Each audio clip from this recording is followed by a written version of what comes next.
నుంచి ఒక 3 భాగములు మనం చదువుకుందాం. మొదటి సమూయేలు గ్రంథం దేవుడు సార్వత్రిక సంఘాన్ని ప్రేమించి ఇచ్చినటువంటి 3 వాగ్దానాల్లో ఒక వాగ్దానం. మొదటి సమూయేలు గ్రంథం 30వ అధ్యాయం 19వ వచనం మనమందరం కలిసి బిగ్గరగా ప్రార్థన పూర్వకంగా మనం చదువుకుందాం. మొదటి సమూయేలు గ్రంథం 30వ అధ్యాయం 19వ వచనం మనమందరం కలిసి చదువుకుందాం. కుమారులేమి కుమార్తెలేమి దోపుడు సొమ్మేమి వారు ఎత్తుకొని పోయిన దానంతటిలో కొద్దిదేమి గొప్పదేమి ఏది తక్కువ కాకుండా దావీదు సమస్తమును రక్షించెను. రెండవ భాగం అపోస్తుల కార్యములు 2వ అధ్యాయం. అపోస్తుల కార్యములు 2వ అధ్యాయం. అపోస్తుల కార్యములు 2వ అధ్యాయం 46వ వచనం 47వ వచనం మనమందరం కలిసి చదువుకుందాం.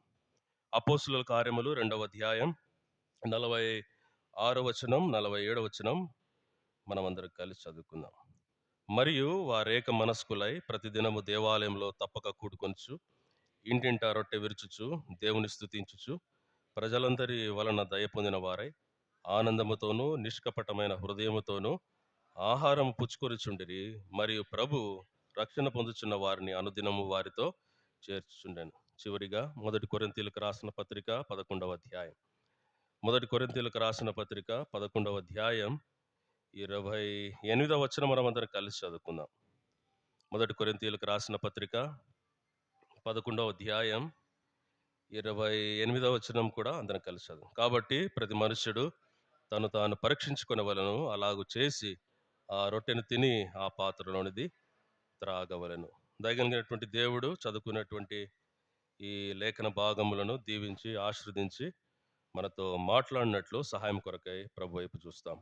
ప్రేమగల తండ్రి, నమ్మకమైన దేవ, యేసుక్రీస్తు పరిశుద్ధమైన నామమున మరొకసారి నీ సన్నిధిలోనికి రాగలటకు మీరు ఇచ్చినటువంటి కృపకే వందనాలు.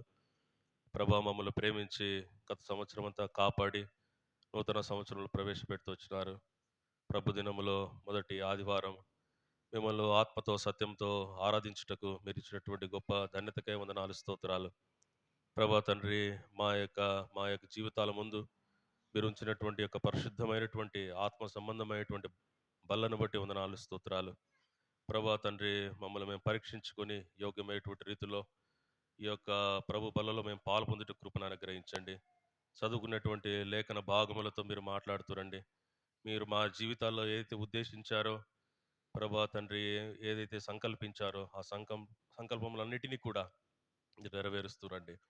ప్రభా, యోగ్యమైనటువంటి రీతిలో మా యొక్క ప్రభు బలలో మేము చేయవేయటకు మీరు కృపను అనుగ్రహించండి.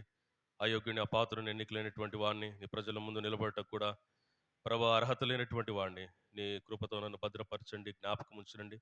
నీ సులువు చాటును మరుగుపరచండి, నీ మాటలు దయచేయమని అంధకార శక్తులను దుష్ట శక్తులను నజరైనటువంటి యేసుక్రీస్తు నామంలో మేము బంధిస్తూ గద్దిస్తుండగా మీరే మాకు విజయాన్ని చేకూరుస్తురమ్మని యేసుక్రీస్తు పరిశుద్ధమైన నామమున స్తుతించి ప్రార్థించి బ్రతిమాల వేడుచున్నాము తండ్రి, ఆమేన్.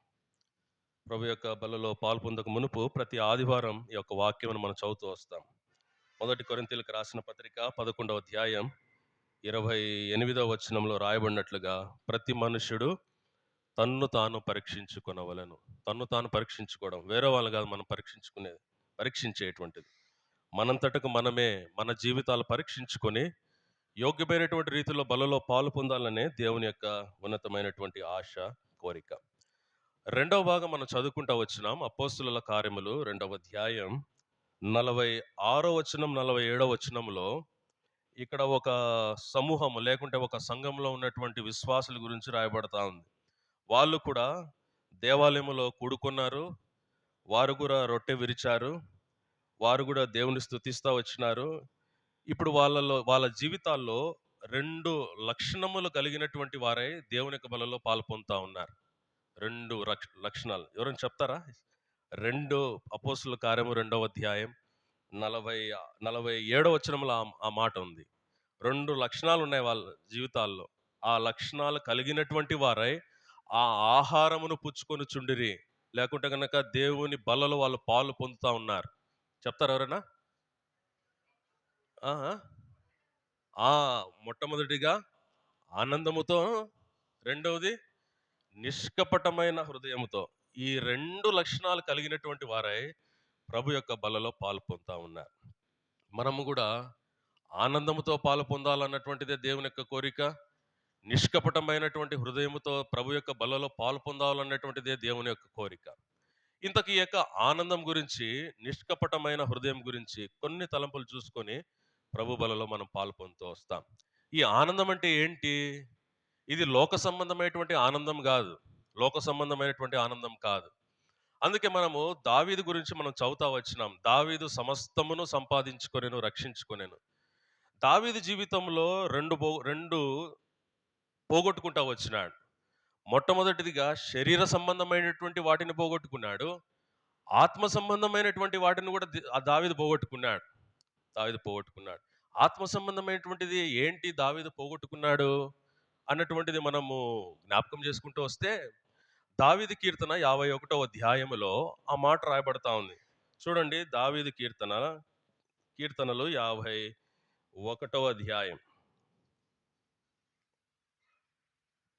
దావీదు కీర్తనలు 51వ అధ్యాయం 12వ వచనం మనం అందరం కలిసి చదువుకుందాం. దావీదు కీర్తన 51వ అధ్యాయం 12వ వచనం అందరం కలిసి చదువుకుందాం. నీ రక్షణానందము నాకు మరలా పుట్టించుము, సమ్మతి గల మనసును కలగజేసి నన్ను దృఢపరచుము. ఇక్కడ ఏం పోగొట్టుకున్నాడు దావీదు? ఆనందాన్ని పోగొట్టుకున్నాడు. ఏం ఆనందం అది? రక్షణ ఆనందాన్ని పోగొట్టుకున్నాడు. దేవుని గ్రంథంలో చాలా ఆనందాలు ఉన్నాయి. రక్షణ ఆనందం అని, సమస్త ఆనందం అని, ఇట్లా చాలా ఉన్నాయి. ఇప్పుడు దావీదు ఆత్మ సంబంధమైనటువంటిది ఏం పోగొట్టుకున్నాడంటే రక్షణ ఆనందాన్ని పోగొట్టుకున్నాడు. చూడండి, దేవుడు తన బిడ్డలను రక్షించిన తర్వాత ఆ రక్షణతో పాటు ఒకటి అనుగ్రహిస్తాడు దేవుడు కదా. ఏమి అనుగ్రహిస్తాడంటే రక్షణతో పాటు ఆనందాన్ని అనుగ్రహిస్తాడు. అందుకే రక్షణానందము అన్నటువంటి మాట మనం చూస్తూ వస్తాం. అంటే ఇది బై 1 గెట్ 1 ఫ్రీ. ఇప్పుడు ఈ ఫెస్టివల్ సీజన్లో మనందరికీ తెలుసు కదా, షాపింగ్ మాల్స్ ఆడిపోయినా buy 1 get 1 free, buy 2 get 3 free అంట. అలాగే దేవుడు కూడా ఒకటి కొంటే ఇంకొకటి ఫ్రీగా ఇచ్చినాడు. అంటే నువ్వు రక్షణ పొందితే రక్షణ ద్వారా ఏమి ఇచ్చినాడు? ఆనందాన్ని ఇచ్చినాడు. రక్షణ ఆనందాన్ని ఇచ్చినాడు. ఇప్పుడు దావీదు జీవితంలో మనం చూస్తే గనక ఏం పోగొట్టుకున్నాడు? ఆత్మ సంబంధమైనటువంటిది ఏం పోగొట్టుకున్నాడు? రక్షణ ఆనందం. అందుకే దావీదు అంటా అన్నాడు, ప్రభువా ఆ రక్షణ ఆనందాన్ని మరలా నాకు పుట్టించుము. మరలా నాకు పుట్టించుమంటే పోగొట్టుకున్నాడా? రక్షణ ఆనందాన్ని పోగొట్టుకుంటా ఉన్నాడు. ఇప్పుడు అపోస్తుల కార్యములు 2వ అధ్యాయం 46వ వచనం 47వ వచనం మనం చదివిన రీతిగా అక్కడ వాళ్ళు ఏ రీతిలో ఏ గుణలక్షణములు కలిగి వాళ్ళు దేవుని యొక్క బలలో పాలు పొందుతా ఉన్నారు? ఆనందముతో పొందుతా ఉన్నారు. నిష్కపటమైన హృదయముతో. ఒకవేళ రక్షింపబడినావు, గత సంవత్సరంలో, గత వారంలో ఎక్కడైనా ఈ యొక్క రక్షణ ఆనందాన్ని నువ్వు కోల్పోతా వచ్చినావో, దేవుని దగ్గరికి వచ్చి క్షమాపణ పొంది ఆ పరిశుద్ధమైనటువంటి బలలో పాలు పొందాలన్నటువంటిదే దేవుని యొక్క కోరిక. ఇప్పుడు ప్రశ్న ఏంటంటే, ఈ రక్షణ ఆనందాన్ని కోల్పోవడానికి చేసేటువంటి విషయాలు ఏమేమి ఉన్నాయి దేవుని గ్రంథంలో అని మనం చూస్తే, ఇప్పుడు ఆనందముతో మనము దేవుని బలలో పాలు పొందాలా? ఈ రక్షణ ఆనందాన్ని లేకుంటే ఈ ఆనందాన్ని కోల్పోవటానికి గల కారణాలు ఏంటి మన జీవితంలో? దావీదు జీవితంలోనే మనం చూస్తాం. 3 విషయాలు ఉన్నాయి దావీదు జీవితంలో. ఈ 3 విషయాలు ఉన్న కారణాన్ని బట్టి దావీదు ఏం చేస్తా ఉన్నాడంటే దావీదు జీవితంలో ఈ రక్షణ ఆనందాన్ని కోల్పోతా వచ్చినాడు. ఒక సేవకుడు ఉన్నాడు, అంటే పాతకాలంలో ఒక సేవకుడు ఉన్నాడు. మామూలుగా మనం చాలా రోజులు తర్వాత కలిసిన తర్వాత మనం ఏం చేస్తామండి? ఒకవేళ చాలా రోజుల తర్వాత మనం కలిసినాం అనుకోండి, ఒకరం ఏం ఫస్ట్ ఏం మాట్లాడతాం మనం? బాగున్నారని అడగమా? హౌ ఆర్ యూ అంటాం కదా ఇంగ్లీష్లో. బాగున్నామా బ్రదర్, బాగున్నారా బ్రదర్ అని అడుగుతాం. కానీ ఆ పాతకాలం సేవకుడు ఏం అడిగేవాడు తెలుసా? ఆనందంగా ఉన్నావు బ్రదర్ అని అడిగేవాడు. అంటే ఆయన ఎవరితో మాట్లాడినా కానీ నువ్వు బాగున్నావా అని అడగడు ఆయన. నువ్వు ఆనందంగా ఉన్నావా, సంతోషంగా ఉన్నావా అని అడుగుతాడు ఆయన. ఒక విచిత్రమైన ప్రశ్న అది. అంటే ఆయన ఒకవేళ దైవజనుడు కదా, ఆయన మన ముఖాలు చూసి ఆయన కనుక్కున్నాడేమో, ఈ ఆనందంగా ఉన్నాడా, సంతోషంగా ఉన్నాడా లేదని కనుక్కునేవాడేమో. కాబట్టి మన జీవితంలో విశ్వాసులైనటువంటి మనము ఈ రక్షణ ఆనందం చాలా ప్రాముఖ్యమైనటువంటిది. ఇంకొక విషయం, విశ్వాసులముగా మనం ఒకవేళ తప్పు చేసినామనుకోండి, విశ్వాసులముగా ఒకవేళ మనం పాపం చేసినామనుకోండి, రక్షణ కోల్పోతామా? ఒకసారి రక్షింపబడి ఉంటాము, దేవుడు తన స్వరక్తం ఇచ్చి మనల్ని కడిగి ఉంటాడు, పాప క్షమాపణ దయచేసి ఉంటాడు, అన్నీ కూడా ఉంటాయి. ఒకవేళ ఒక విశ్వాసి పాపం చేసినాడు అనుకో, ఒక విశ్వాసి తప్పే చేసినాడు అనుకో, రక్షణ కోల్పోతాడా? రక్షణ కోల్పోడు. గుర్తుపెట్టుకో. నువ్వు పాపం చేస్తే, అంటే ఒక విశ్వాసి, దేవుని బిడ్డ, రక్షింపబడినటువంటి వాడు, నువ్వు రక్షింపబడిన తర్వాత పాపం చేస్తే రక్షణ కోల్పోవు గాని రక్షణతో వచ్చినటువంటి ఆనందాన్ని కోల్పోతావు, నువ్వు ఆ సంతోషాన్ని కోల్పోతావు. కాబట్టి ఆ రక్షణ ఆనందము లేకుండా ప్రభు యొక్క బలలో మనం పాల్పొందలేం. దేవుడు ఈ యొక్క ఉదయకాల సమయంలో మనల్ని హెచ్చరించేటువంటిది ఏంటంటే, ఈ రక్షణ ఆనందము నువ్వు కలిగి ఉంటేనే నా బలలో పాల్పొందు, లేకుంటే వద్దు. ఈ రక్షణ ఆనందాన్ని కోల్పోవటానికి గల కారణాలేంది? దేవుని గ్రంథంలో 3 ఉన్నాయి. అదే అధ్యాయంలో దావీదు రాస్తాడు కదా, చూడండి ఆ మాటలు. 3 విషయాలు ఉన్నాయి. కీర్తనల గ్రంథం 51వ అధ్యాయం. కీర్తనల గ్రంథం 51వ అధ్యాయం మొదటి 3 వచనాలు మనం చదివితే కనుక అక్కడ 3 కారణాలు ఉన్నాయి. 3 కారణాలు ఉన్నాయి. మొట్టమొదటిగా నేను చదువుతాను చూడండి. మొదటి వచనంలో ఉంది, నా అతిక్రమములను తుడిచివేయుము. ఇది మొట్టమొదటిది.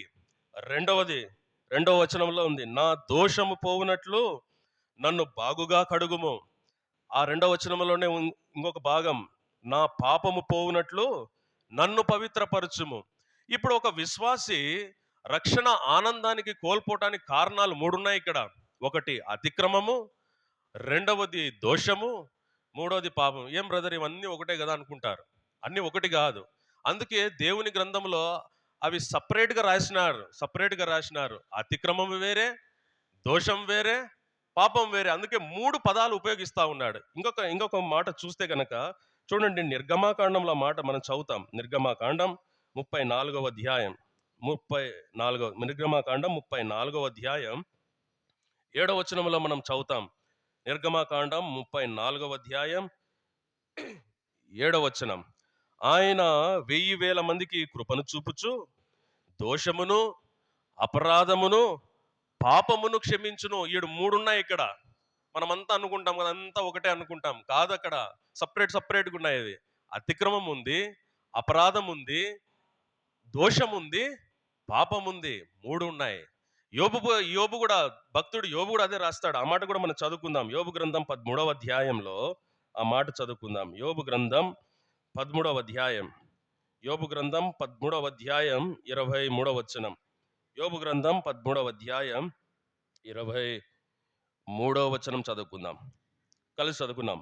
నా దోషములెన్ని, నా పాపములెన్ని, నా అతిక్రమమును, నా పాపమును నాకు తెలియజేయము.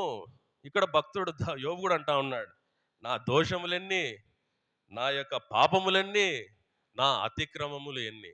కాబట్టి ఇవి 3 కూడా మనము అంటే వేరుగా మనం చూస్తూ వస్తాం. అంటే దీనికి ఒక పేరు ఉంది, పాపపు యొక్క పరిమాణం, పాపపు యొక్క డైమెన్షన్ అంటాం కదా. పరిమాణం ఏంటంటే 3 అంతస్తులుగా ఉంది. మొట్టమొదటిదిగా అతిక్రమం, రెండవదిగా దోషం, మూడవదిగా ఈ పాపం. ఈ 3 కారణాలు ఒక విశ్వాసి పాపం చేస్తే, ఈ 3 కారణాల్లో మనం చేసిన కారణాన్ని బట్టి ఒక విశ్వాసి దేవుడిచ్చినటువంటి రక్షణతో పాటు ఇచ్చినటువంటి ఆనందాన్ని కోల్పోతా వస్తాడు. ఒకవేళ ఈ యొక్క రక్షణ ఆనందము నా జీవితంలో ఉంటే ప్రభు యొక్క బలలో మనం పాల్పొందకూడదు. దేవుడు హెచ్చరించేటువంటి విధానం అదే. చాలాసార్లు మనం ఏం చేస్తామంటే తెగించి పాపము చేసి, దోషము చేసి, అతిక్రమాలు చేసి, ఆ సంతోషం లేకపోయినా దేవుడిచ్చినటువంటి ఆ రక్షణ ఆనందాన్ని కోల్పోయి కూడా ఎంతో తెగించి ప్రభు యొక్క బలలో పాల్పొందుతూ వస్తాం. ప్రేమటువంటి వారి గురించే 1 కొరింథీయులకు రాసిన పత్రిక 11వ అధ్యాయం 28వ వచనం నుండి 31వ వచనం వరకు చదివితే గనక అక్కడ మీలో చాలా మంది నిద్రించుచున్నారు, మీరు బలహీనులై ఉన్నారు. ఆ మాట చదువుకుందాం. 1 కొరింథీయులకు రాసిన పత్రిక 11వ అధ్యాయం, 1 కొరింథీయులకు రాసిన పత్రిక 11వ అధ్యాయం. అయోగ్యముగా తింటే, లేకుంటే దేవునికి అయిష్టముగా జీవించి ప్రభు యొక్క బలలో మనం పాల్పొందితే అక్కడ వచ్చేటువంటి ఎన్ని ఉన్నాయంటే అక్కడ చూస్తాం. 29వ వచనంలో ఉంది, ప్రభు శరీరమని వివేచింపక తిను త్రాగువాడు తనకు శిక్ష, దేవుడు శిక్షించేటువంటి వాడుగా ఉన్నాడు. ఇంకా మనము కిందికి పోతే కనుక 30వ వచనంలో మనం చూస్తాం, మీలో అనేకులు బలహీనులై ఉన్నారు, ఇంకా రోగులై ఉన్నారు, చాలా మంది నిద్రించుచున్నారు. నిద్ర అంటే కనుక మరణం, చావు. అంటే ప్రభు యొక్క బల్లలో అయోగ్యంగా తింటే, దేవుని దగ్గరకు వచ్చి క్షమాపణ పొందకుండా, ఈ రక్షణ ఆనందం లేకుండా ఒకవేళ నువ్వు తెగించి ప్రభు యొక్క బల్లలో పాలు పొందినావు అనుకో, ఇక్కడ వచ్చేటువంటి శిక్ష ఉంది. మీరు అనేకులు రోగం ఉంది. ఇంకా ఏముందంటే అక్కడ చాలా మంది నిద్రించుచున్నారు. అంటే మరణాన్ని మనం కొని తెచ్చుకుంటాం, చావుని మనం కొని తెచ్చుకునేటువంటి వారంగా ఉన్నాం. ప్రేమైనటువంటి సోదరుడా, సహోదరి, ఉదయకాల సమయంలో ప్రభు యొక్క బల్ల అన్నటువంటిది చాలా ప్రాముఖ్యమైనటువంటిది. దైవజనుడు భక్సింగ్ గారికి ఇచ్చినటువంటి దర్శనంలో ఈ ఆరాధన, ఈ ప్రభు బల్ల అనేటువంటిది చాలా ప్రశస్తమైనటువంటిది, పవిత్రమైనటువంటిది, పరిశుద్ధమైనటువంటిది.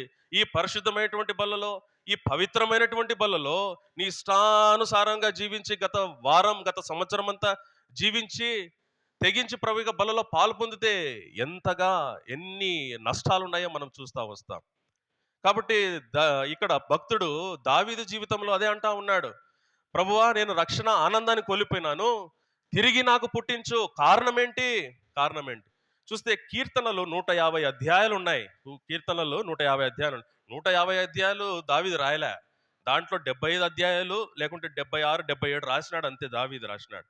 దాంట్లో దావీదు రాసినటువంటి కీర్తనలలో కొన్ని ఆరాధన కీర్తనలు ఉన్నాయి, కొన్ని స్తుతి కీర్తనలు ఉన్నాయి, కొన్ని ఒప్పుకోలు కీర్తనలు కూడా ఉన్నాయి.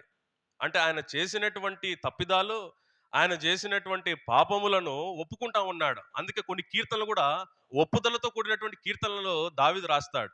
ఆ దావీదు కీర్తనలో మనం చదివితే గనక కొన్ని ఉన్నాయి. మచ్చుకు 34వ కీర్తన, 36వ కీర్తన, తర్వాత ఇప్పుడు చదువుకున్నటువంటి కీర్తన 51వ కీర్తన. 51వ కీర్తన.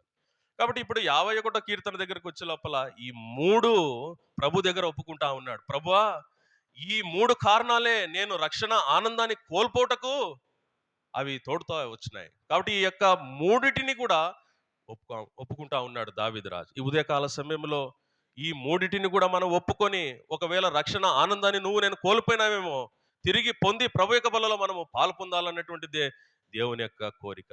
ఇప్పుడు ఈ 3 విషయాలు క్లుప్తంగా ధ్యానించుకుందాం. మొట్టమొదటిగా ఏంటి? అతిక్రమము అన్నటువంటి మాటను మనం చూస్తాం. అతిక్రమం అన్నటువంటి మాట అంటే, అతిక్రమం అంటే క్రమం తప్పిపోవడం, క్రమం తప్పిపోవడం. లేకుంటే ఇంకొక మాట చెప్పాలంటే గనక, దేవుడు మనకు ఒక పరిధి లేకుంటే ఒక లిమిట్ పెట్టింటాడు. ఒక ఒక పరిధి, ఒక కంచె వేసింటాడు దేవుడు. ఆ కంచెను, ఆ పరిధిని నువ్వు దాటడమే అతిక్రమం. ఇప్పుడు మనం రాయచోట్ల చూస్తాం కదా, ట్రాఫిక్ సిగ్నల్స్ ఉంటాయి. ట్రాఫిక్ సిగ్నల్స్ ఉంటాయి అంటే రాయచోట్ల రివర్స్ ఉంటుందిలే. ఏంటి? రెడ్ లైట్ వేస్తే అది రెడ్ లైట్ వేస్తే పోతారు మన వాళ్ళు, గ్రీన్ లైట్ వేస్తే ఆగుతారు. గ్రీన్ లైట్ వేస్తారు. మొన్న మా ఫ్రెండ్ ఒకడు వచ్చినాడు, వస్తే వాడు ఊరికి వెళ్ళిన తర్వాత నాకు ఫోన్ చేశాడు. అదేంద్రా మీ ఊర్లో విచిత్రంగా ఉంది అని. ఏమంటే, ఏంది రెడ్ లైట్ వేస్తే అందరూ పోతానారే, గ్రీన్ లైట్ వేస్తే అందరూ ఆగుతానారే అని. అంటే దేవుడు ఒక రూల్స్ పెట్టి ఉంటాడు. ఆ రూల్స్ను నువ్వు దాటిపోవడమే అతిక్రమం. ఇప్పుడు ఉదాహరణకు ఆదాము అవ్వల గురించి మనం ధ్యానిస్తూ వస్తే, ఇప్పుడు ఏదేను తోట అన్నటువంటిది వాళ్ళకి ఇచ్చినటువంటి పరిధి, ఆ లిమిట్ ఇచ్చినాడు. లిమిట్ ఇచ్చి దాంట్లో నువ్వు యాడైనా తిరుగు, ఏమైనా తిను, ఎంతైనా సంతోషించు, కానీ ఒకటి పెట్టినాడు. ఏంది? ఆ చెట్టును, జీవవృక్షము గల ఆ చెట్టును, మంచి తెలివినిచ్చు ఆ చెట్టును నువ్వు తినకూడదు. అది దేవుడిచ్చినటువంటి లిమిట్. అంటే అదొక్కటి తినద్దు, మిగతావన్నీ చేయి. కానీ ఆదామవ్వలు ఏం చేసినారు? అన్ని విడిచిపెట్టి ఆ వృక్షాన్ని, ఆ ఫలాలను తింటూ వచ్చినారు. అంటే దీని అర్థం ఏంటంటే గనక, దేవుని ఆజ్ఞను వాళ్ళు పాటించకపోవడం, అదే అతిక్రమం. చూడండి, దేవుడు నా జీవితాల్లో కూడా ఒక పరిధి, ఒక లిమిట్ పెట్టింటాడు. ఆ లిమిట్ దాటినామనుకో, అదే అతిక్రమం. ఆదాము అవ్వ జీవితంలో మనం చూస్తా వచ్చినాం. ఎంత నష్టపోతా వచ్చినారు. ఆ ఏదేను తోట నుంచి వాళ్ళు వెలగొట్టబడతా వచ్చినారు. ఎంతో నష్టం. కాబట్టి నా జీవితంలో దేవుడు పెట్టినటువంటి ఆ యొక్క పరిధి, మనకు దేవుడు ఏం పరిధి పెట్టినాడు? మనకు దేవుడు ఏం కంచె వేసినాడు? ఈ దేవుని గ్రంథమే. ఈ 66 పుస్తకాలే మనకు లిమిట్. ఈ 66 పుస్తకాలు దాటి మనం పోకూడదు, అంతే.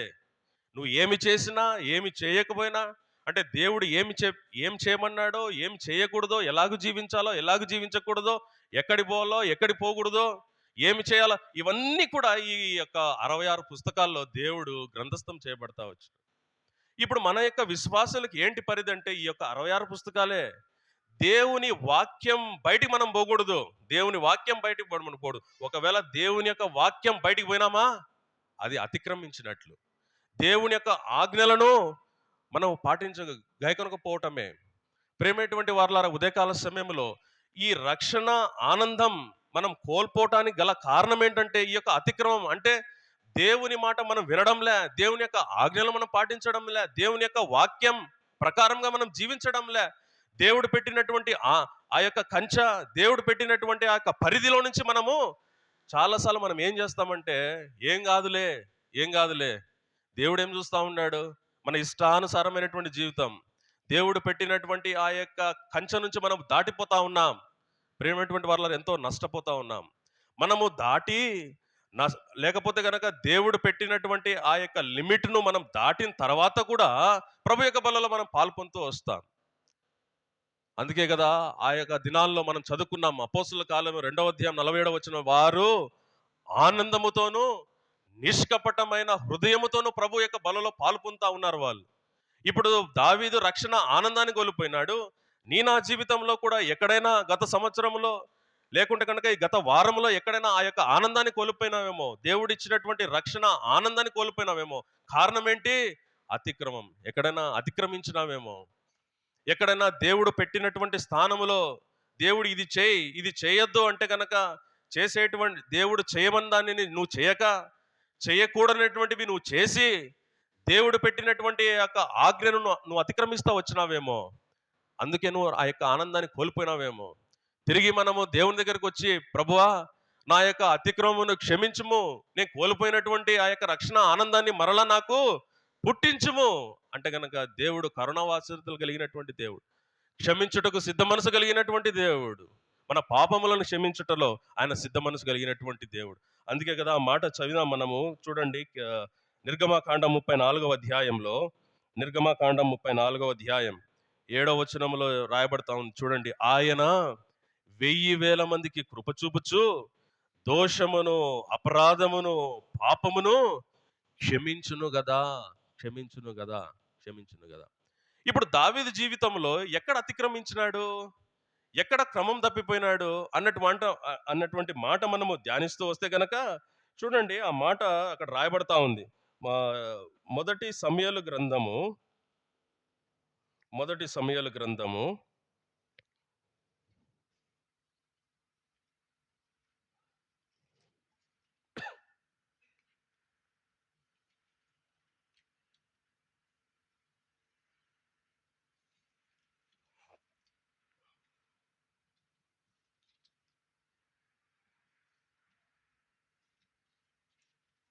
1 మాట ఉంది, నేను చదువుతాను.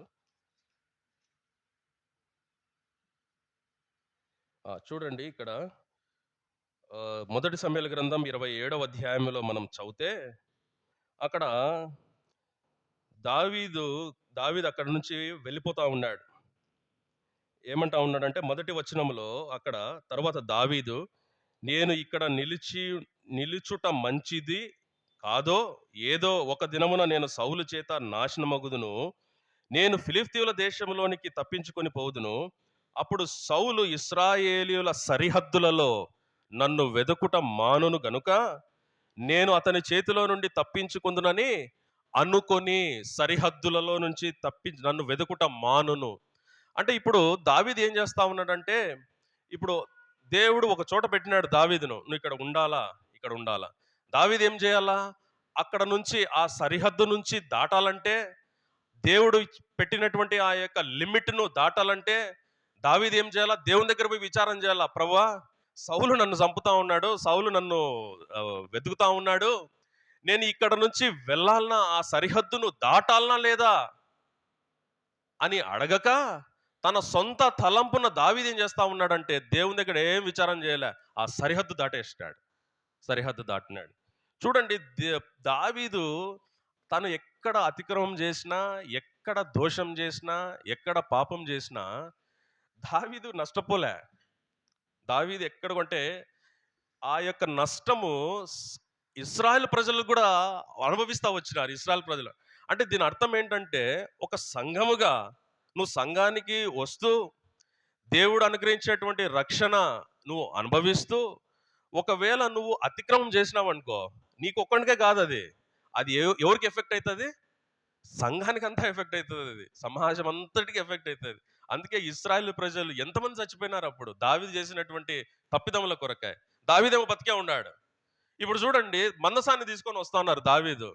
మందసాన్ని దావీదు తన ఇష్టానుసారంగా తీసుకొని వస్తే ఎవరు చచ్చిపోయినారు? ఉజ్జా చచ్చిపోయినాడు. ఎవరు చావాలా? నిజంగా చెప్పాలంటే దావీదు చనిపోవాలా. ఉజ్జా చంపేసినాడు దేవుడు. దేవుడైతే ఉజ్జాను చంపేసినాడు, అతనిని మొత్తగా అక్కడే చచ్చిపోయినాడు. ప్రియమైనటువంటి వారులారా, ఒకవేళ మనం చేసినామనుకో, మనం అతిక్రమించినామనుకో, మనమే నష్టపోకుండా ఇతరులను కూడా మనము నష్టపోయేటువంటి వారముగా మనం చేయగలం సంఘంలో. కాబట్టి ప్రియమైనటువంటి వాళ్ళ ఇది చాలా ప్రాముఖ్యమైనటువంటిది. దావీదు జీవితంలో రక్షణ ఆనందం కోల్పోవటానికి కారణం మొట్టమొదటి ఏంటి? అతిక్రమం. అతిక్రమం చేస్తా వచ్చినాడు. దేవుడు ఎక్కడ పెట్టినాడో ఆ స్థలంలో ఉండకుండా, దేవుని దగ్గర విచారించకుండా అక్కడ నుంచి తెగించి తన ఇష్టానుసారంగా పారిపోతా ఉన్నాడు. మనం కూడా అదే, దేవుడు పెట్టినటువంటి పరిధిలో మనం ఉండాలా. ఆయన యొక్క ఆజ్ఞలు మనం గైకుంటూ రావాలా. లేకపోతే కనుక నువ్వు అక్కడ నుంచి వెళ్ళాలా లేదో దేవుని దగ్గర విచారణ చేస్తూ రావాలా. అప్పుడే మనకు, లేకపోతే కనుక ఆశీర్వాదం, లేకపోతే కనుక మనకు సేఫ్టీ, భద్రత. అప్పుడే ఆ యొక్క రక్షణ ఆనందాన్ని మనం అనుభవించేటువంటి వారంగా ఉన్నాం. మొట్టమొదటిగా నీ జీవితంలో అతిక్రమం ఉంటే ఆనందాన్ని కోల్పోతాం. రెండవది అక్కడే రాయబడతా ఉంది కదా, కీర్తనల గ్రంథం 51వ అధ్యాయంలో, కీర్తనల గ్రంథం 51వ అధ్యాయం 2వ వచనంలో అక్కడ ఇంకొక మాట రాయబడతా ఉంది. చూడండి, ఆ మాట చదువుకుందాం. కీర్తనలు 51 2వ వచనం. నా దోషము పోవునట్లు నన్ను బాగుగా కడుగుము. రెండవది దోషం, మొట్టమొదటిదిగా అతిక్రమం, రెండవది దోషం. దోషం అంటే, ఈ దోషం అంటే గనక చాలా మంది దైవజనులు చాలా వివరిస్తూ వస్తారు. ఈ దోషం ఏందో అనుకుంటాం మనం, ఏది దోషం ఏదో అనుకుంటాం. అందుకే యాకోబు గురించి ఒక మాట అంటాడు. ఆ మాట చదువుకుందాం. ఆ సంఖ్యాకాండం 23వ అధ్యాయం. సంఖ్యాకాండం 23వ అధ్యాయం. సంఖ్యాకాండం 23వ అధ్యాయం 21వ వచనం అండి. సంఖ్యాకాండం 23, 21. ఆయన యాకోబులో ఏ దోషమును కనుగొనలేదు, ఇశ్రాయేలులో ఏ వంకరతరమును చూడలేదు. అంటే ఈ దోషానికి ఇంకొకటి చెప్పాలంటే, ఇక్కడ యాకోబులో ఏ దోషము కానరాలేదంటే, యాకోబు ముందు పేరేంటి తెలుసా? యాకోబు అంటే ఎవరు? మోసగాడు. యాకోబు అంటేనే మోసగాడు. కాబట్టి మోసపు క్రియలు, ఇది చాలా ప్రాముఖ్యం. నీలో దోషము ఉందంటే గనక మోసగాడి, మోసపు క్రియలు. ఇంకా కొంతమంది ఏమంటారంటే విశ్వాసము లేకపోవటనే ఒక దోషమని దైవభక్తులు వివరిస్తూ వస్తారు. ఇంకొక కొంతమంది ఏమంటారంటే వంకరతనం, లేకపోతే ఇంకొక మాట చెప్పాలంటే మూర్ఖత. ఈ అన్నీ కూడా దోషానికి పర్యాయ పదాలు. మన జీవితంలో మూర్ఖం ఉందా? మన జీవితంలో మోసపు క్రియలు ఉన్నాయా?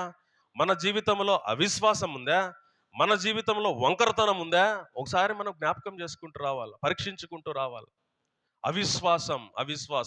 మళ్ళీ మనం దావీదు జీవితంలోనికి వస్తే గనక, దావీదు జీవితంలో అవిశ్వాసం ఎక్కడ కనబడుతుంది, ఈ దోషం ఎక్కడ చేస్తాడు అన్నటువంటి మాట మనం చదువుకుంటే చూడండి, 2వ సమూయేలు గ్రంథం 24వ అధ్యాయం. 2వ సమూయేలు గ్రంథం 24వ అధ్యాయం. 24వ అధ్యాయం. ఇక్కడ మాట రాయబడతా ఉంది. మొదటి వచనము నుంచి మీరు ఇంటికి వెళ్ళిన తర్వాత చదువుకోండి. మొదటి 10 వచనాలు మనం గమనిస్తే గనక, దావీదు జీవితములో అవిశ్వాసము అన్నటువంటిది ఇక్కడ కనబడతాంది. ఏమంటాడంటే కనుక, ఇప్పుడు అమాలేకులు వస్తా ఉన్నారు, ఇశ్రాయేలు ప్రజల మీద యుద్ధం ప్రకటిస్తా ఉన్నారు. ఇప్పుడు దావీదు ఏమంటా అన్నాడంటే, యోవాబును పిలుస్తాడు. యోవాబు అన్నటువంటి అక్కడ ఉన్నాడు. యోవాబు ఎవరంట?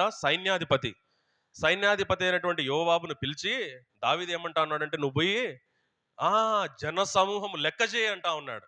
అంటే అక్కడ యోవాబు దావీదుకు నేర్పిస్తా ఉన్నాడు. ఏం నేర్పిస్తున్నాడు? ఆ మాట చదువుదాం, చూడండి. 24వ అధ్యాయం 3వ వచనంలో, యోవాబు, జనుల సంఖ్య ఎంతయున్నను నా ఏలిన వాడవును రాజవునకు నీవు బ్రతికి ఉండగానే దేవుడైన యెహోవా దానిని నూరంతలుగా ఎక్కువ చేయును గదా. నా ఏలిన వాడవును రాజవునకు నీకు ఈ కోరిక ఏల పుట్టింది. ఏల పుట్టింది అంటే దావీదు జీవితంలో అవిశ్వాసం వచ్చింది. అందుకే అవిశ్వాసం వచ్చిన కారణాన దావీదు ఏం చేస్తా అన్నాడంటే, నువ్వు పోయి కౌంట్ చేయి, నువ్వు పోయి లెక్క చేయి, ఎంతమంది ఉన్నారో, సరిపోతామో లేదో, యుద్ధానికి పోతామో లేదో. అంటే యోవాబు అంటా ఉన్నాడు, నువ్వు బతికి ఉండగానే ఒకవేళ తక్కువ మందే ఉందాం అనుకుందాం, అమాలేకులు ఎక్కువ మందే ఉన్నారనుకున్నాం, కానీ దేవుడు దాన్ని నూరంతలు చేస్తాడు కదా, నీకు ఎందుకు ఈ బుద్ధి పుట్టింది, ఈ కోరిక పుట్టింది అని యోవాబు అంటా ఉన్నాడు. అందుకే చివరిగా మనం వస్తే గనక ఆ మాట అంటాడు దావీదు. చూడండి, రెండో సమయంలో అదే అదే అధ్యాయములో 10వ వచనం చివరి భాగములో ఉంది చూడండి ఆ మాట.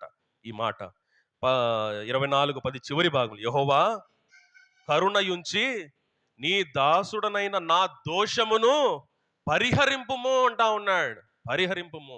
దోషం అన్నటువంటి మాట అక్కడ చూస్తాం. కారణం ఏంటి? మన జీవితంలో అవిశ్వాసం. ఒకవేళ చిన్న నష్టం వస్తే, చిన్న కష్టం వస్తే, చిన్న దుఃఖం వస్తే కనుక మనం ఏం చేస్తాం?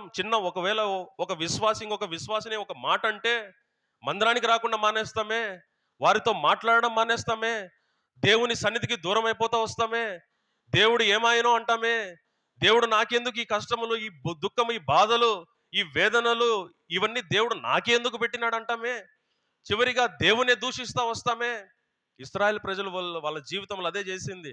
ఐగుప్తు నుంచి దేవుడు వాళ్ళని బయటికి రప్పించిన తర్వాత ఎన్నో కోరికలు కోరుకుంటా ఉన్నారు. ఆ కోరికలు దేవుడు ఇవ్వకపోతే, మోషే వెళ్ళిపోతే ఆ మోషే ఏమాయనో, ఆ దేవుడు ఏమైపోయానో, ఎన్నిసార్లు అవిశ్వాసంతో మనం బ్రతుకుతా వస్తాం.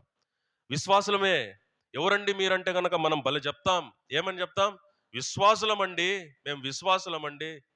నేతి బీరకాయలు నెయ్యి ఎంత ఉంటుందండి? నేతి బీరకాయ తిన్నారా?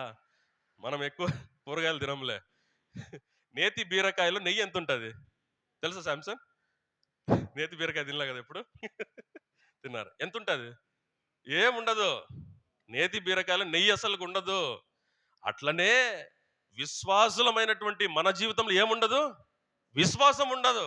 విశ్వాసం ఉండదు. బయటికేమో విశ్వాసులం, మంచిగా తెల్లబట్టలు వేసుకొని పరిశుద్ధంగా బైబిల్ తీసుకొని మందిరానికి పోతా వస్తాం. మన జీవితంలో ఆ విశ్వాసం ఉండదు. దావీదు చేసినటువంటి పాపం రెండవది ఏంటంటే కనుక దోషం చేసినాడు. ఆ దోషం ఏంటంటే దేవుని పైన అవిశ్వాసం.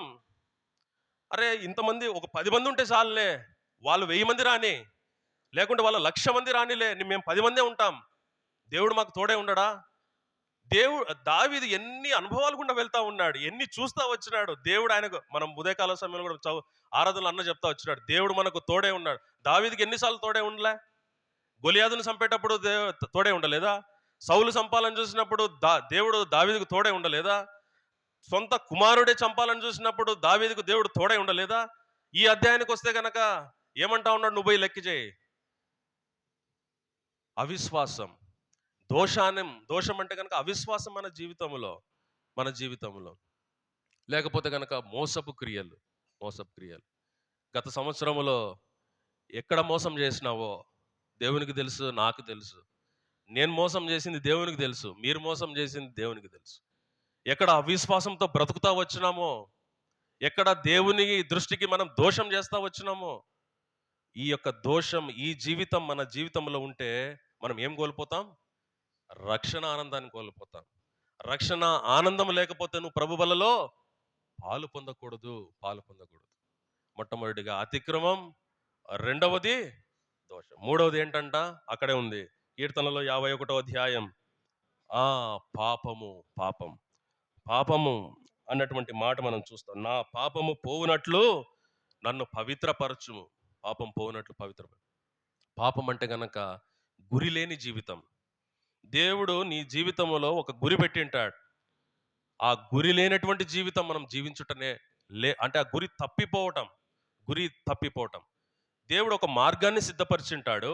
ఆ మార్గములో నువ్వు వెళ్ళక ఆ మార్గము దాటిపోవడమే పాపం అన్నటువంటి మాట మనం చూస్తూ వస్తాం. అందుకే యూదా గ్రంథంలో ఒక మాట ఉంది. ఆ మాట మనం చదువుకుందాం. చూడండి,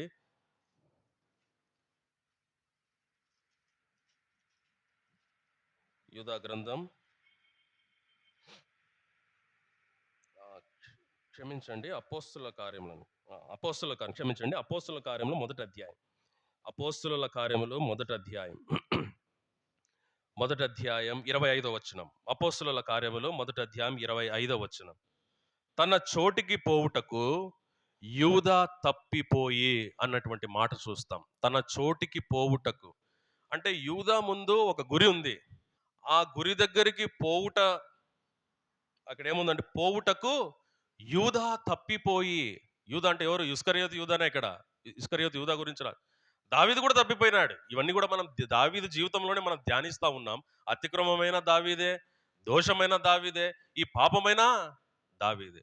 దావీదు ఎక్కడ పాపం చేస్తా వచ్చినాడు? మనందరికీ తెలుసు కదా దావీదు చేసినటువంటి పాపం. 2 సమూయేలు గ్రంథం 11వ అధ్యాయం. 2 సమూయేలు గ్రంథం 11వ అధ్యాయం. ఇక్కడ చూస్తే కనుక ఈ మాట నేను చదువుతాను.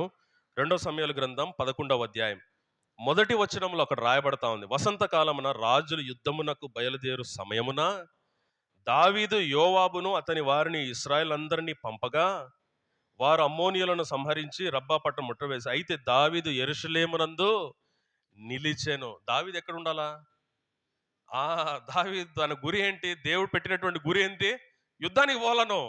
నువ్వు యుద్ధానికి పోయి అమ్మోనియులను సంహరించాలా. అది దేవుడు పెట్టినటువంటి గురి. దావీదు ఏం చేస్తా ఉన్నాడు? ఆ యుద్ధానికి పోకుండా వేరే వాళ్ళని పంపిస్తా ఉన్నాడు. పంపించి దావీదు యెరూషలేములో నిలబడినాడు. యెరూషలేములో నిలబడటం ద్వారా అక్కడ ఒక స్త్రీతో పాపం చేస్తా ఉన్నాడు. అంటే దేవుడు పెట్టినటువంటి గురి, ఆ గురిని మనము తప్పిపోవడమే. ఇప్పుడు గురి తప్పిపోవటకు గల కారణాలు ఏంది? ఇప్పుడు కొన్ని కారణాలు ఉంటాయి. అంటే దేవుని యొక్క మార్గంలో మనం నడవకుండా, దేవుడు పెట్టినటువంటి ఆ యొక్క గమ్యం, దేవుడు పెట్టినటువంటి ఆ గురి పోకుండా కొన్ని కారణాలు మనకు అడ్డుపడతా వస్తాయి. ఆ కారణాలు బట్టి మనం ఏం చేస్తామంటే ఆ గురిని తప్పిపోతా వస్తాం. ఇక్కడ దావీదు జీవితంలో ఎవరు ఎట్లా గురి తప్పిపోయినాడు? స్త్రీ కారణం అవుతా వచ్చింది. ఒక స్త్రీ కారణం అంటే శరీర క్రియలు, శరీర సంబంధమైనటువంటి ఇచ్చలు, శరీర సంబంధమైనటువంటి కోరికలు. ఎప్పుడైతే ఈ క్రియలు, ఈ కార్యములు, ఈ శరీర సంబంధమైనటువంటి అపవిత్రత మన జీవితంలో ఉంటా వస్తాయో, మనం ఏం చేస్తామంటే ఆ యొక్క దేవుడు పెట్టినటువంటి గురిని మనం తప్పిపోతా వస్తాం. ఇది దావీదు జీవితంలో చూస్తాం. మనం చదువుకున్నటువంటి భాగము అపోస్తుల కార్యంలో 1వ అధ్యాయం 23వ వచనంలో అక్కడ యూదా తప్పిపోతా వచ్చినాడు. యూదా గురి తప్పిపోతా వచ్చినాడు. కారణం ఏంటి? యూదా ఇస్కరియోతు తప్పిపోవడానికి కారణం తెలుసా మీకు? ఆ యూదా ఇస్కరియోతు తప్పిపోవడానికి కారణం ఏంటంటే డబ్బు. చూడండి, దేవుని బిడ్డలకు దేవుని మార్గంలో నడవకుండా, దేవుడు పెట్టినటువంటి గురిని మనము చేరకుండా శత్రువైనటువంటి సాతాను కొన్ని సందర్భాలు, లేకుంటే కొన్ని, ఇంకా చెప్పాలంటే కనుక కొన్ని బాణములు మన మీద వేస్తాడు. అది శరీర సంబంధమైనటువంటి కార్యములైనా. ఇక్కడ మనం చూస్తే కనుక యూదా తప్పిపోవటానికి కారణం ఏంటి? డబ్బు అయింది. కాబట్టి ఆ గురిని మనము పోకుండా చేసేటువంటిది ఈ ధనం. అంటే మీరు ఇప్పుడు అనొచ్చు, ఏం బ్రదర్ మేము సంపాదించుకోకూడదా? డబ్బు సంపాదించుకోకూడదు. డబ్బు సంపాదించుకోవాలి, తప్పు కాదు. డబ్బు సంపాదించుకోవాల్సిందే. కానీ అదే డబ్బు దేవుని గురిని ఆటంకపరిచేదిగా ఉండకూడదు. అది చాలా ప్రాముఖ్యమైనటువంటిది. అందుకే చూడండి, పాత నిబంధన గ్రంథంలో, క్రొత్త నిబంధన గ్రంథంలో ఇవి రెండు మనం కంపేర్ చేస్తే గనక చూడండి, అప్పుడు ఏలియా అంటాడు. ఆ మాట చదువుకుందాం చూడండి. ఆ మాట మొదటి రాజుల గ్రంథం 18వ అధ్యాయం. మొదటి రాజుల గ్రంథం 18వ అధ్యాయం 21వ వచనం చదువుదాం. మొదటి రాజుల గ్రంథం 18వ అధ్యాయం 21వ వచనం. ఏలియా జనులందరి దగ్గరకు వచ్చి, ఎన్నాళ్ళ మట్టుకు మీరు రెండు తలంపుల మధ్య తడబడుచుందురు? యెహోవా దేవుడైతే ఆయనను అనుసరించుడి, బయలు దేవుడైతే వానిని అనుసరించుడని ప్రకటన చేయగా. ఇప్పుడు ఏలియా ఏం చెప్తా ఉన్నాడంటే, రెండు తలంపుల మధ్య ఉండొద్దండి. మీరు సేవిస్తే, మీరు పూజిస్తే, మీరు అనుసరిస్తే యెహోవా దేవుడినైనా అనుసరించండి, లేకపోతే బయలు దేవుడినైనా అనుసరించండి. ఇప్పుడు అదే మాట క్రొత్త నిబంధన గ్రంథంలో మనకేం రాయబడింది? ఆ మాట చదువుకుందాం. మత్తయి సువార్త 6వ అధ్యాయం. మత్తయి సువార్త 6వ అధ్యాయం. మత్తయి సువార్త 6వ అధ్యాయం. మత్తయి సువార్త 6వ అధ్యాయం 24వ వచనం అండి. 24వ వచనం చివరి భాగంలో ఉంది. ఇది మనకు పాత నిబంధన గ్రంథంలో ఇశ్రాయేల్ ప్రజలకు ఏలియా ఏం చేశాడంటే, దేవుడైనా సేవించు, బయలు దేవుడైనా సేవించు. ఇప్పుడు క్రొత్త నిబంధనలో ఉన్నటువంటి విశ్వాసులైనటువంటి మనకు ఇక్కడ రెండు ఉన్నాయి. ఏంటంటే ఇక్కడ చదవండి. మీరు దేవునికిని సిరికిని దాసులుగా ఉండనేరరు. అంటే మీరు సేవిస్తే దేవుడైనా సేవించండి, లేకుంటే సిరికన్నా దాసులుగా అండి. పాత నిబంధన గ్రంథంలో యెహోవా దేవునికైనా నువ్వు దాసుడుగా ఉండు, బయలుదేవుడికైనా దాసుడుగా ఉండు. ఈ దినాలలో నూతన నిబంధన గ్రంథంలో ఉన్నటువంటి నీకు దేవుడు రెండు పెట్టినాడు. ఏం పెట్టినాడు? దేవుడైనా సేవించు, సిరినైనా. అంటే దాని అర్థం, సిరి అంటే డబ్బు, డబ్బు, ధనాపేక్ష. అందుకే కదా మనం చదువుతాం, 1 తిమోతిలకు రాసిన పత్రిక 6వ అధ్యాయం 10వ వచనములో, ధనాపేక్ష సమస్త కీడులకు మూలము, కొంతమంది వీటిని ఆశించి తమ్మును తాము పొడుచుకొని చనిపోయిరి అన్నటువంటి మాట మనం చదువుతా వస్తాం. ధనాపేక్ష. ఈ డబ్బు ఏం చేస్తుందంటే, దేవుని మార్గములలో మనం నడవకుండా, దేవుడు పెట్టినటువంటి గురిలో ఆ గురి మనము కలిగి ఉండకుండా ఈ ధనం మనం చేసేటువంటిదిగా ఉంది. అందుకే దేవుడు మళ్ళీ జ్ఞాపకం చేస్తా ఉన్నాడు, నువ్వు దేవునికైనా దాసుడుగా ఉండు, లేకుంటే సిరికైనా దాసుడుగా ఉండు. ప్రేమైనటువంటి వారలారా, మన జీవితంలో ఈ 3 లక్షణాలు కలిగి ఉన్నామేమో. కలిగి ఉంటేనే రక్షణ ఆనందాన్ని నేను కోల్పోయినా, తిరిగి దావీదు అంటా ఉన్నాడు, ప్రభువా తిరిగి ఆ యొక్క రక్షణ ఆనందాన్ని నాకు మరలా పుట్టించుము, పుట్టించుము. ఆయన ప్రార్థన చేస్తా అన్నాడు, ప్రభువా నా అతిక్రమమును పరిహరింపుము, నా దోషమును కడుగుము, నా పాపమును క్షమించుము, క్షమించుము అంటా ఉన్నాడు. మన జీవితాల్లో ఈ 3 దగ్గర ఎక్కడైనా మన జీవితాల్లో కలిగి ఉన్నామేమో. అతిక్రమం చేస్తా ఉన్నామా? మన జీవితంలో దోషాలు ఉన్నాయా? మన జీవితంలో పాపం ఉందా?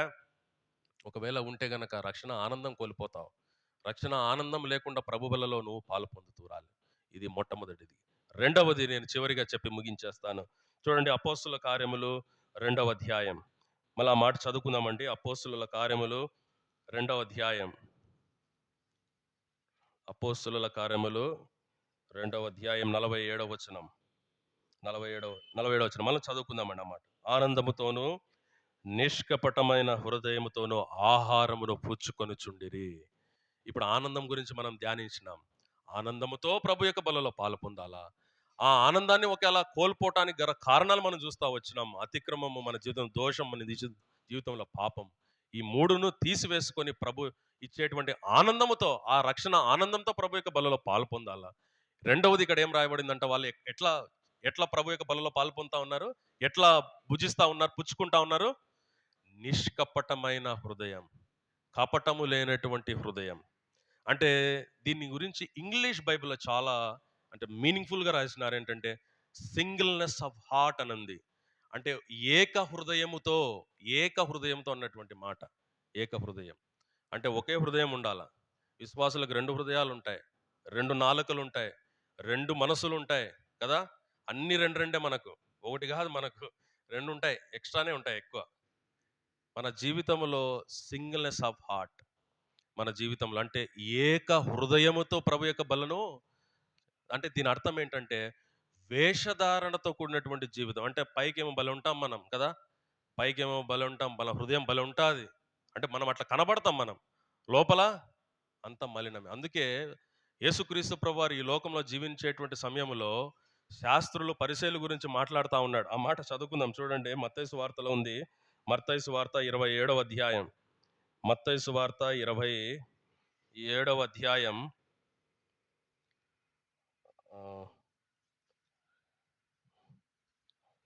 23వ అధ్యాయం అండి, క్షమించండి. మత్తయి సువార్త 23వ అధ్యాయం.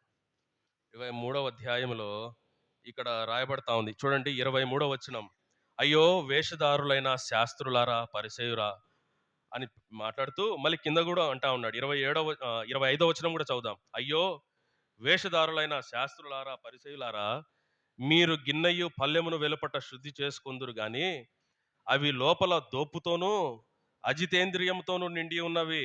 తర్వాత 27వ వచనంలో కూడా చూడండి. అయ్యో వేషధారులైన శాస్త్రాల, పరిసయ్యులారా, మీరు సున్నము కొట్టిన సమాధులను పోలి ఉన్నారు. అవి వెలుపల శృంగారముగా కనబడును గాని లోపల చచ్చిన వారి ఎముకలతోనూ సమస్త కల్మషముతోనూ నిండి ఉన్నది. ఒక హృదయం ఉండాల, 2 హృదయాలు కాదు. అంటే బయటకు ఒక హృదయం, లోపల ఒక మాట. బయటకు ఒక మాట, లోపల. బయటకేమో ప్రేమ చూపిస్తాం, లోపల ఇంత కల్మషం ఉంటుంది కదా.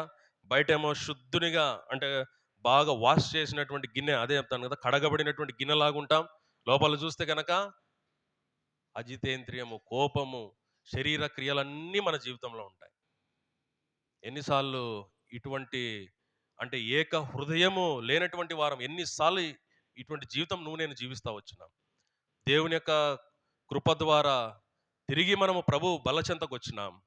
ఒకసారి ప్రభు దగ్గర మనము పరీక్షించుకుంటూ రావాలా. ప్రభువా, ఎక్కడైనా ఏక హృదయము లేక నా జీవితంలో కల్మషం, నా జీవితంలో అంటే గనక నీకు అయిష్టమైనటువంటి కార్యములు ఏమైనా నా జీవితంలో ఉన్నాయా? బయటికేమో శుద్ధునిగా ఉన్నా, లోపల చూస్తే గనక అంత వాసనే, అంత వాసనే కదా. మన విశ్వాసము చాలా జాగ్రత్తగా ఉండాల. అంటే లోపల ఏముంటుందో బయట అదే, బయట అదే. అనేక సార్లు మనము చాలా ప్రేమతో praise lord sister, praise lord brother అంటాం కదా. భలే భలే ప్రేమతో పలకరిస్తాం, ప్రైజ్ లార్డ్ సిస్టర్. లోపల ఏమనుకుంటాం? Praise lord brother, praise lord sister అని. లోపల ఏమనుకుంటాం? ఇది ఎప్పుడు చస్తే బాగుండు అనుకుంటాం కదా. ఈయన ఎప్పుడు చస్తే బాగుండు. బయటికేమో ప్రైజ్ లార్డ్ బ్రదర్, ప్రేమ బయటికేమో, లోపల ఏమిలే, లోపల ఏమీ లేదు. అదే దేవుడు చెప్తా ఉన్నాడు, 2 హృదయాలు ఉండకూడదు, 2 నాలుకలు ఉండకూడదు, 2 మనసులు ఉండకూడదు, ఏక హృదయమే ఉండాలా. ఏక హృదయం ఉండాలి అంటే వేషధారణతో కూడినటువంటి జీవితం మనకు ఉండకూడదు. వేషధార జీవితం కలిగి ఒకవేళ ప్రభు బలలో పాలు పొందినాం అనుకో, తిరిగి ఏంటి మనం కలిగేటువంటిది? శిక్ష, బలహీనత, లాస్ట్ మన యొక్క అంతము మరణమే వేషధారణతో. అందుకే ఇంకా దేవుడు కఠినంగా మాట్లాడుతూ ఉన్నాడు వాళ్ళతో. మాట్లాడుతూ ఒక మాట అంటాడు చూడండి, మత్తయి సువార్త 21వ అధ్యాయంలో చూడండి, వేషధారుల గురించి మాట్లాడుతూ. అంటే 2 మనసులు, 2 హృదయాలు, 2 నాలుకలు కలిగినటువంటి వాళ్ళ గురించి, వేషధారణతో కూడినటువంటి జీవితంతో ఉన్నటువంటి వాళ్ళతో మాట్లాడుతూ ఉన్నాడు. 31వ వచనం చాలా కఠినంగా మాట్లాడుతూ ఉన్నాడు. చూడండి, ఆ మాట చదువుదాం. యేసు, సుంకరులను, వేశ్యలను మీకంటే ముందుగా దేవుని రాజ్యములో ప్రవేశించుదురని మీతో నిశ్చయముగా చెప్తా ఉన్నాను. ఇంకొక మాట అంటాడు, మత్తయి సువార్త 23, 13, 15 కూడా మనం చదివితే గనక, మత్తయి సువార్త 23, 13, 15, 13, 14 కలిసి ఉన్నాయి. అయ్యో వేషధారులైన శాస్త్రులారా, పరిసయ్యులారా, మీరు మనుషుల ఎదుట పరలోక రాజ్యమును మూయుదురు, మీరందులో ప్రవేశింపరు, ప్రవేశించు వారిని ప్రవేశింపనీయరు. ఇది లాస్ట్కి జరిగేది. వేషధారణతో కూడినటువంటి జీవితం ఉండే ప్రభు యొక్క బలలో పాలు పొందినాం అనుకో, దేవుడు వచ్చినప్పుడు దేవుని రాజ్యంలో ప్రవేశం. అందుకే ఆ మాట అంటాడు, ఎంత కఠినమైనటువంటి అంటే వేశ్యలైనా పోతారంట పరలోక రాజ్యానికి. అంటే ఎంత ఎంత కఠినమైన, వేశ్యలైనా పరలోక రాజ్యానికి పోతారు కానీ వేషధారులు పరలోక రాజ్యానికి పోరు. అది 2 మనసు కలిగినటువంటి వారు దేవుని రాజ్యంలో ప్రవేశింపరు, 2 హృదయములు కలిగినటువంటి వారు దేవుని రాజ్యంలో ప్రవేశింపరు, 2 నాలుకలు కలిగినటువంటి వాళ్ళు దేవుని రాజ్యంలో ప్రవేశింపరు. బయటికి శుద్ధిగా ఉండి పరిశుద్ధంగా కనబడి లోపల అంత అపవిత్రత పెట్టుకుంటే కనుక దేవుని రాజ్యంలో ప్రవేశింపరు అన్నటువంటిది మాట.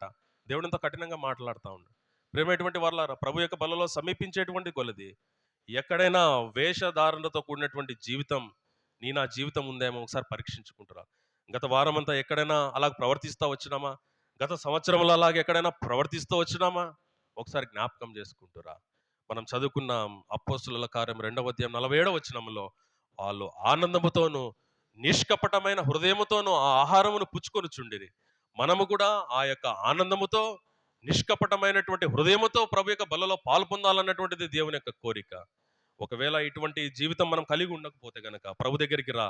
ప్రభు యొక్క బలలో చెయ్యి వేయక మునుపు ప్రభు దగ్గరకు వచ్చి క్షమాపణ వేడుకో. దావీదు అదే చేసినాడు. నా అతిక్రమం క్షమించు ప్రభువా, నా దోషం కడుగు ప్రభువా, నా పాపమును పరిశుద్ధపరచు ప్రభువా, నా పాపమును క్షమించు ప్రభువా, నేను కోల్పోయినటువంటి ఆ యొక్క రక్షణ ఆనందాన్ని తిరిగి నాకు దయచే ప్రభువా అని దావీదు అంటా ఉన్నాడు. ఈ ఉదయకాల సమయంలో మనం కూడా అటువంటి ప్రార్థన చేస్తున్నాం. ప్రభువా, గత వారమంతా కూడా ఇష్టానుసారమైనటువంటి జీవితం, సంతోషం, రక్షణ, ఆనందం లేనటువంటి జీవితం జీవిస్తా వచ్చినాను.